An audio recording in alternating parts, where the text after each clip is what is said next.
Saudara, kita akan menuju ke breaking news Kompas TV terkait kasus yang melibatkan Kapolres Ngada.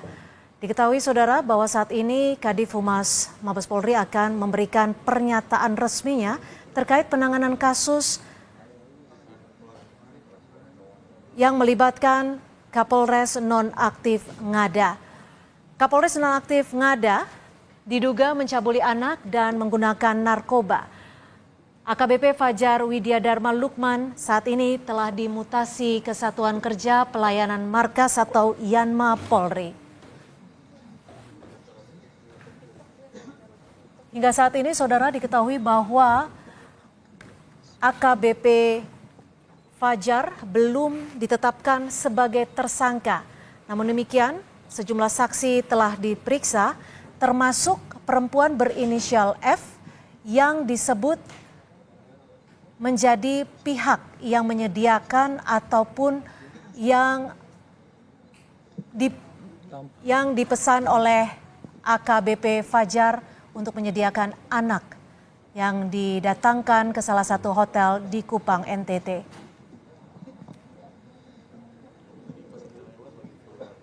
Saat ini saudara, berdasarkan pernyataan dari Kabid Humas Polda NTT, Kombes Henry Novika Chandra menyebut berdasarkan surat telegram Kapolri yang dikeluarkan pada 12 Maret 2025, Kapolri nonaktif Ngada resmi dimutasi ke Yanma Polri.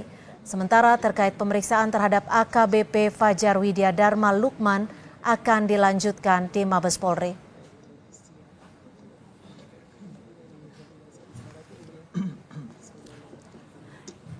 Dan saat ini saudara, Kadif Humas Polri akan memberikan pernyataan resminya yang disebutkan akan menyampaikan terkait status dari AKBP Fajar. Namun demikian kita masih akan menunggu pernyataan resmi dari Kadif Humas Mabes Polri.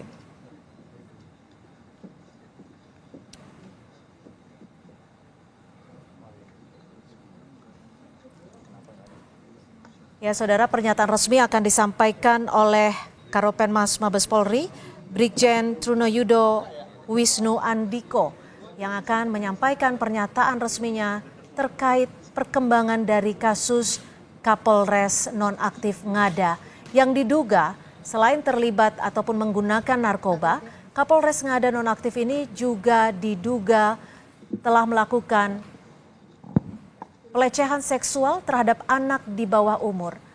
Peristiwa ini terungkap ketika kepolisian Australia memberikan informasi laporan kepada Hub Interpolri, maksud kami, terkait adanya video yang diunggah ke dalam situs dewasa di negara Australia. Saat ini saudara, sejumlah elemen masyarakat memberikan kecaman atas kasus yang melibatkan Kapolres nonaktif Ngada.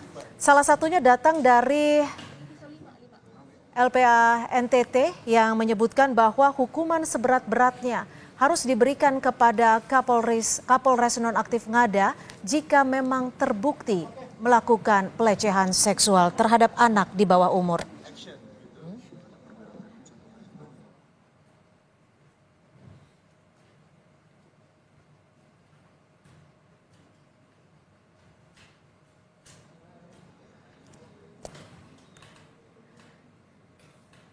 Saat ini saudara, Kapolres nonaktif Ngada telah menjalani pemeriksaan di Propam Polri dalam kasus penyalahgunaan narkoba dan pencabulan anak di bawah umur. Propam juga telah menjadwalkan pemeriksaan AKBP Fajar pekan depan. Fajar hingga saat ini belum ditetapkan sebagai tersangka meski ia sudah ditangkap terkait kasus dugaan pencabulan anak di bawah umur.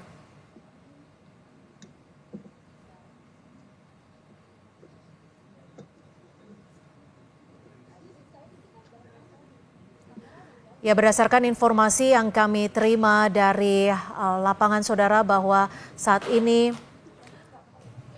Mabes Polri juga akan memperlihatkan Kapolres Ngada dalam konferensi pers sore hari ini. Namun demikian kita tetap masih menunggu pernyataan resmi apa yang akan disampaikan dalam Karopenmas Divisi Mabes Polri ini.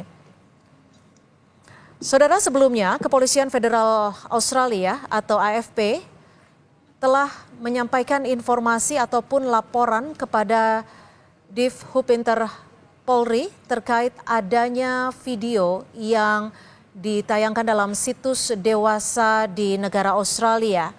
Setelah melakukan penelusuran, diketahui bahwa pelaku pencabulan anak di bawah umur adalah Kapolres Ngada AKBP Fajar.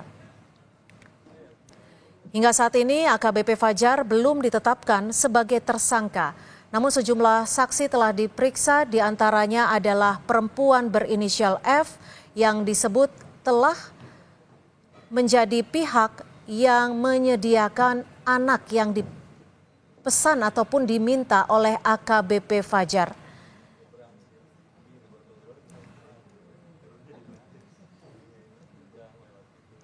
Dan hingga saat ini, saudara, sejumlah pihak juga masih menjalani pemeriksaan terkait dugaan pencabulan terhadap anak di bawah umur yang dilakukan oleh Kapolres Nonaktif Ngada, yang dimana memang disebut bahwa kasus ini tidak hanya mencoreng institusi Polri, tapi juga telah mencoreng nama Indonesia karena berkaitan dengan video yang diunggah dalam situs dewasa di Australia. AKBP Fajar diduga selain melakukan pencabulan terhadap anak di bawah umur, juga telah melakukan ataupun terlibat dengan narkoba. AKBP Fajar Widyadharma melakukan tindakan pencabulannya ini pada 2024 lalu. Dan informasi ini telah diterima oleh Divisi Hupinter Polri pada Januari 2025. AKBP Fajar ternyata juga meminta seorang perempuan berinisial F untuk mendatangkan anak yang menjadi korban kejahatannya di sebuah hotel. AKBP Fajar memberikan uang 3 juta rupiah kepada perempuan berinisial F tersebut.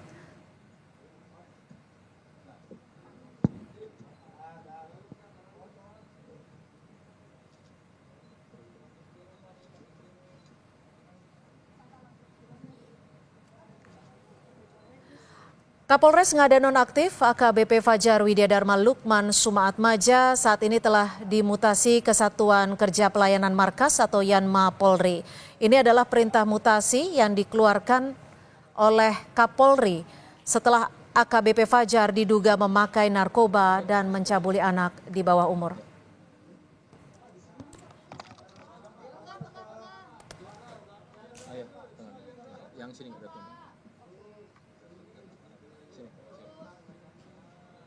Dan saudara, ini adalah Kapolres Ngada Nonaktif yang AKBP Fajar yang memang sudah mengenakan baju berwarna orange. Ada kemungkinan AKBP Fajar telah ditetapkan sebagai tersangka, namun pernyataan resminya akan kita dengarkan sesaat lagi.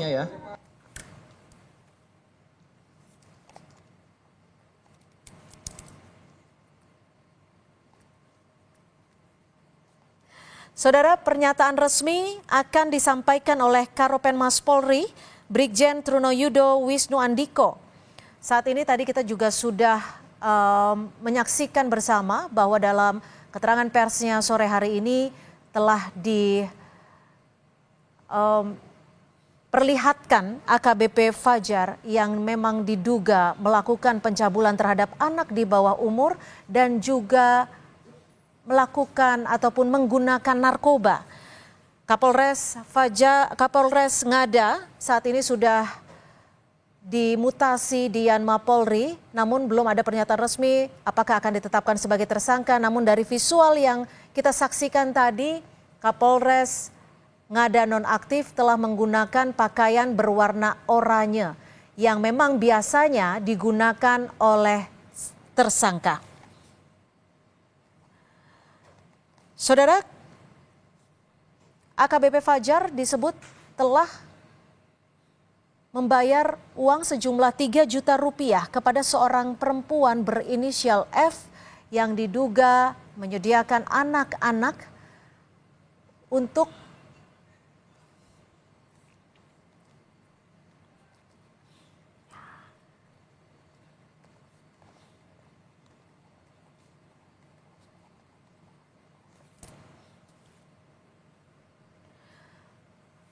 dan saudara, ini adalah visual saat AKBP Fajar bertugas di NTT. Namun saat ini untuk kasusnya sendiri sudah dilimpahkan ke Mabes Polri, saudara. Serta Dir PPA dan PPO Bareskrim Polri, Brigadir Jenderal Polisi Ibu Nurul Azizah.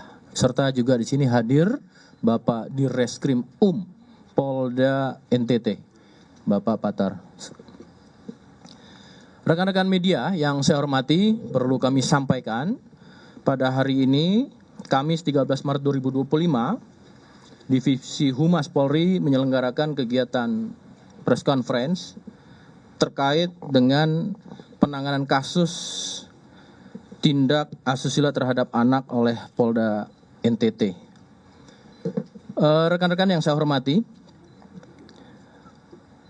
perlu diketahui bahwasanya Polri konsisten dan komitmen akan menindak tegas setiap pelanggaran personil Polri terhadap pelanggaran-pelanggaran yang melanggar peraturan maupun perundang-undangan yang berlaku. Namun pada konteks pendahuluan ini perlu saya sampaikan sebelum masuk ke materi penyampaian rilis, perlu kami sampaikan dan sebagai juga bahan edukasi kepada teman-teman semua, substansi pada rilis ini agar mengacu juga kepada peraturan perundang-undangan dan hak-hak terkait perlindungan anak yang perlu bersama-sama kita jaga. Maka Polri dalam hal ini telah melakukan tindakan tegas terhadap FWLS ex Kapolres Ngada melalui proses kode etik dan bersamaan atau simultan dengan tindak pidananya.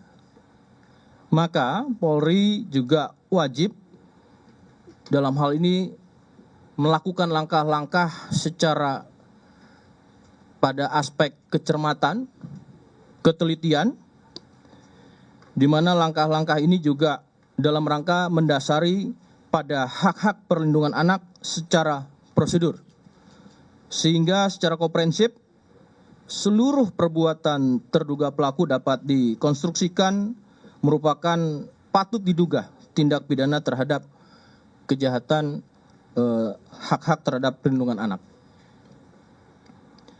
Apresiasi dan terima kasih juga kami ucapkan kepada seluruh elemen masyarakat yang telah memberikan atensi, pandangan, pendapat, argumen terhadap konstruksi kasus yang teman-teman media sampaikan.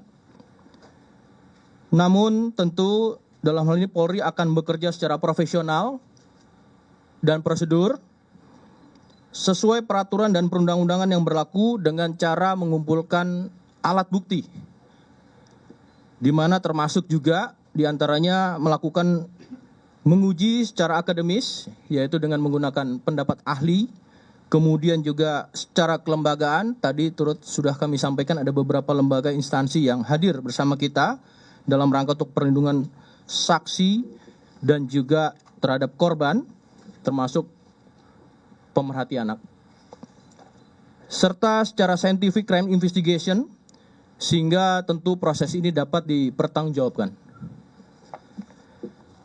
Yang kami sampaikan pertama adalah pada proses kode etik profesi Polri. Divpropam Polri telah melakukan langkah-langkah dan hasil daripada laporan kegiatan pemeriksaan pelanggaran kode etik yang dilakukan oleh terduga pelanggar atas nama AKBP FWLS Jabatan Pamenian Mapolri ex Kapolres Ngada Polda NTT, di mana ada hasilnya yaitu wujud perbuatan dugaan pelanggaran KIPP yang dilakukan oleh FWLS Jabatan Pamenian Mapolri ex Kapolres Ngada Polda NTT dengan wujud perbuatan melakukan pelecehan seksual terhadap anak di bawah umur, dan persetubuhan atau perjinahan tanpa ikatan pernikahan yang sah, konsumsi narkoba, serta merekam, menyimpan, memposting, dan menyebarluaskan video pelecehan seksual terhadap anak di bawah umur. Dengan hal ini perlu kami sampaikan, nanti secara teknis Pak Karwatprof akan menyampaikan kapan proses ini telah dilakukan dan apa yang mendasari proses ini juga dilakukan melalui kode etik. Saya menyampaikan hasil dari penyelidikan pemeriksaan melalui kode etik dari Watprof, ditemukan fakta bahwa FLS telah melakukan pelecehan seksual dengan anak di bawah umur sebanyak 3 orang dan 1 orang usia dewasa. Antara lain, saya akan menyebutkan anak 1, anak 2, dan anak 3. Ya. Anak 1 usia 6 tahun, anak 2 usia 13 tahun, anak 3 usia 16 tahun, dan orang dewasa dengan inisial SHDR usia 20 tahun. Sehingga ini bisa diketahui pada konteks sebagai anak dan orang dewasanya. Kemudian tanggal 24 Februari 2025 ini sudah dilakukan penanganan perkaranya oleh Divpropam dan telah ditempatkan secara penempatan khusus. Nanti akan dijelaskan sejak kapan sampai dengan kapan oleh Karwatprof. Dan langkah-langkah yang telah dilakukan yaitu pemeriksaan korban dan saksi-saksi. Saksi yang sudah dilakukan pemeriksaan sebanyak 16 orang. Terdiri dari 4 orang korban, termasuk tadi 3 anak, 4 orang manajer hotel, 2 orang personil Polda NTT, 3 orang ahli. Di sini dalam keahliannya yang bisa kami sampaikan adalah selaku ahli di bidang psikologi, agama, dan kejiwaan, serta 1 orang dokter, dan kemudian ibu korban anak 1.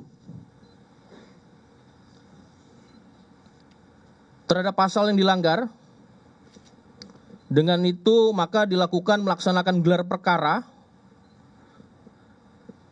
ke tahap pemeriksaan dan pemberkasan dengan kategori pelanggaran kode etik berat, di mana pasal yang dilanggar adalah pasal 13 ayat 1 Peraturan Pemerintah Republik Indonesia nomor 1 tahun 2003 tentang pemberhentian anggota Polri, pasal 8 huruf C angka 1, pasal 8 huruf C angka 2, pasal 8 huruf C angka 3, pasal 13 huruf D, pasal 13 huruf E, pasal 13 huruf F, pasal 13 huruf G angka 5, Peraturan Kepolisian nomor 7 tahun 2022 tentang kode etik profesi dan Komisi Kode Etik Polri.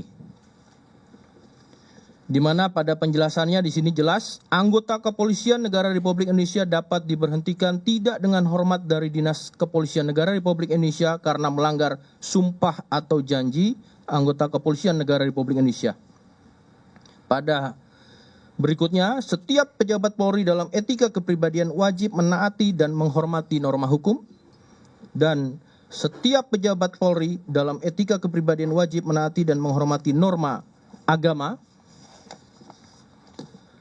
Kemudian juga setiap pejabat Polri dalam etika kepribadian wajib menaati dan menghormati norma kesusilaan. Setiap pejabat Polri dalam etika kepribadian dilarang melakukan perilaku penyimpangan seksual atau disorientasi seksual. Kemudian selanjutnya, setiap pejabat Polri dalam etika kepribadian dilarang melakukan penyalahgunaan narkotika, psikotropika, dan obat terlarang meliputi penyimpanan, menggunakan, mengedarkan, dan atau memproduksi narkotika, psikotropika, dan obat terlarang. Setiap pejabat Polri dalam etika kepribadian melakukan perzinahan dan atau perselingkuhan. Setiap pejabat Polri dalam etika kepribadian dilarang menggunakan sarana media sosial dan media lainnya untuk aktivitas atau kegiatan mengunggah, memposting, dan menyebarluaskan pornografi dan porno aksi. Rekan-rekan, proses ini sudah berlangsung dan rencananya nanti akan disampaikan kapan akan dilakukan sidang KKEP oleh Karawat Prof. Maka dari itu kami persilakan terlebih dahulu untuk Karawat Prof bisa memberikan penjelasan. Terima kasih.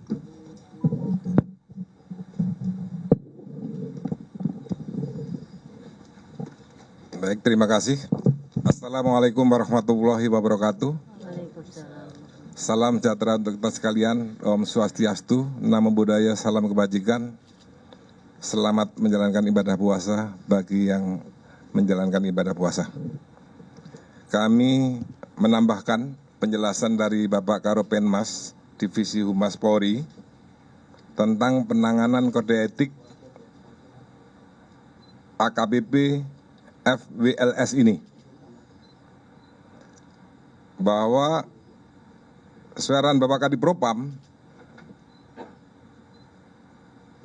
Polri dalam hal ini tidak pandang bulu dalam menegakkan hukum dan tidak mentolerir segala bentuk pelanggaran, khususnya yang mencederai kehormatan dan nilai-nilai institusi Polri. Di Propam Polri terhadap perkara ini, setelah ada informasi dari Divhubinter,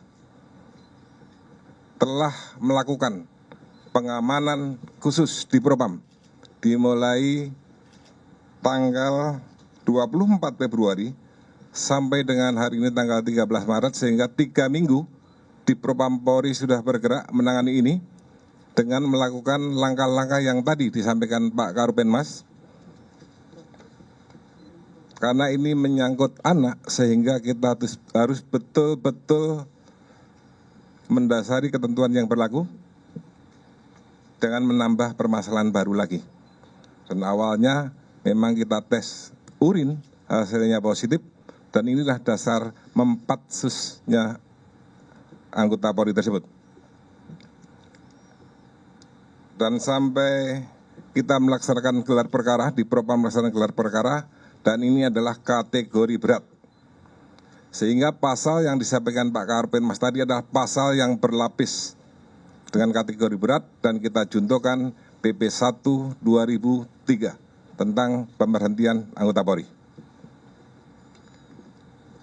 Selanjutnya, di Propam Polri akan melaksanakan sidang kode etik terhadap terduga pelanggar, direncanakan hari Senin tanggal 17 Maret 2025.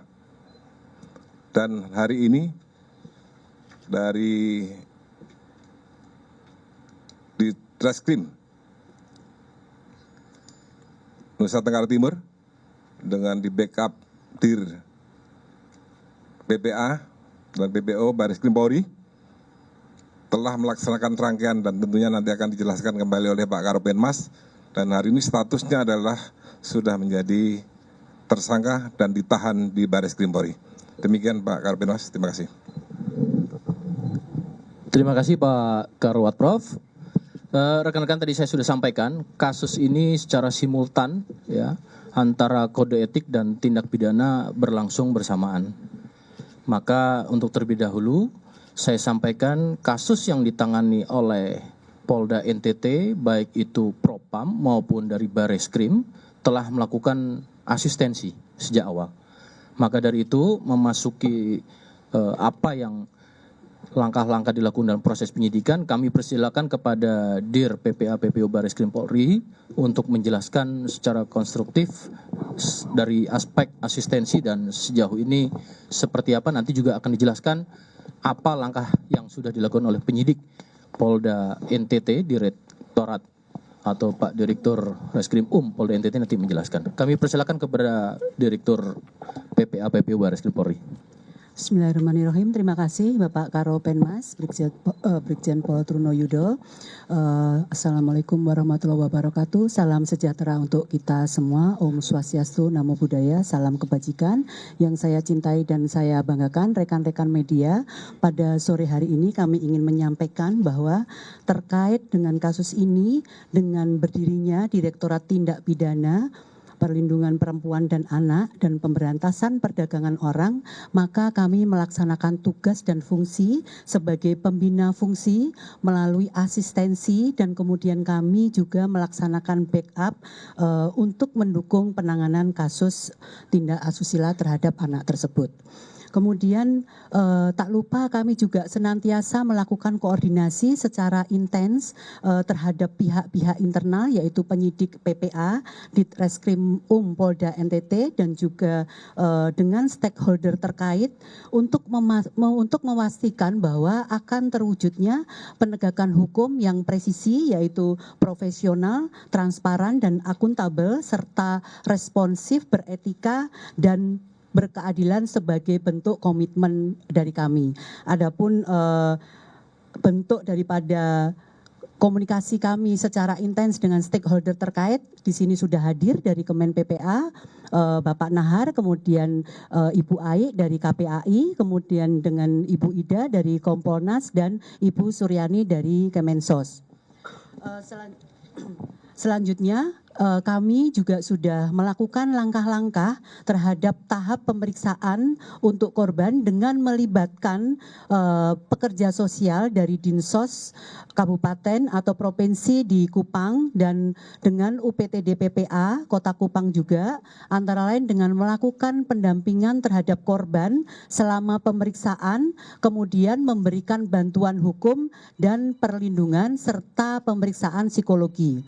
Dan kemudian dapat kami sampaikan bahwa penyidik PPA Ditreskrim Polda NTT juga telah melakukan melakukan pemeriksaan terhadap saksi-saksi dan barang bukti.